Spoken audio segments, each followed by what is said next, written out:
Have you noticed that your weekly grocery bill keeps rising, even when the news says the inflation emergency is over?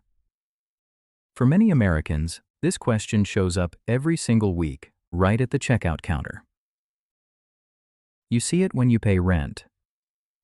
You see it when the car insurance bill arrives. You see it when basic things cost more than they used to. For most households, the math of daily life has changed. Prices did not just go up for a short time. They moved to a higher level and stayed there. This is not caused by one problem. It comes from several forces, working together inside a larger system. Once you see that system, the price tags start to make more sense. We can break this system into 6 core forces. Each one pushes prices higher, in a different way. The first force is a supply and demand jam. During the pandemic, spending habits changed very fast. People stopped spending money on travel, restaurants, and entertainment. Instead, they started buying more physical goods. Things like home office furniture, appliances, and bulk groceries.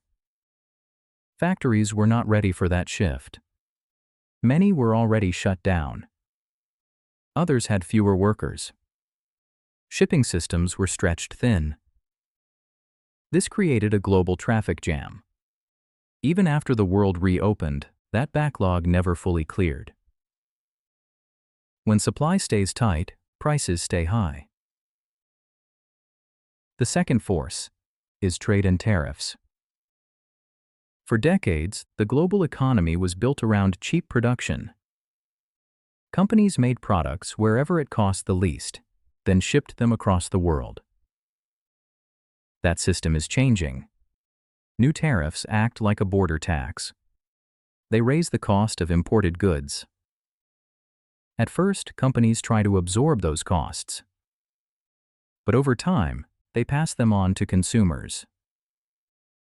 This shows up in everyday items: electronics, tools, household goods. The price increase is small on each item, but constant. The third force is the energy and food connection.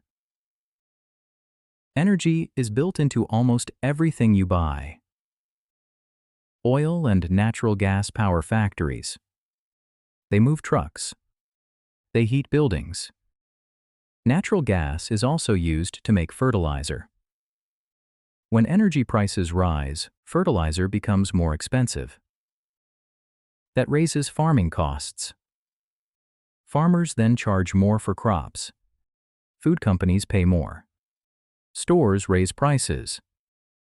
By the time food reaches your cart, energy costs are already baked in. The fourth force is the housing squeeze. Housing is the largest expense for most families. The U.S. does not have enough homes. This shortage is made worse by something called the lock-in effect.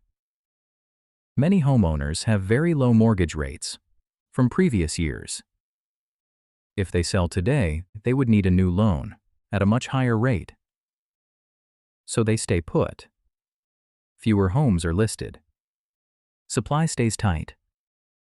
That keeps both home prices and rents high. The fifth force is the rising cost of risk. Insurance companies are paying out more claims. Wildfires, floods, stronger storms. These events are happening more often and causing more damage. When losses increase, insurance becomes more expensive. Companies raise premiums, limit coverage, or leave certain areas entirely. Those higher costs show up in your monthly bills. The sixth force is labor and population change. Many businesses cannot find enough workers. The population is aging. Fewer people are entering the workforce. Immigration has also slowed in some sectors. To attract workers, businesses raise wages. Higher wages mean higher operating costs. Restaurants, daycares, repair shops raise prices to stay open. These 6 forces are not separate. They form one connected system. When energy prices rise, food prices rise. When housing costs rise, workers need higher wages.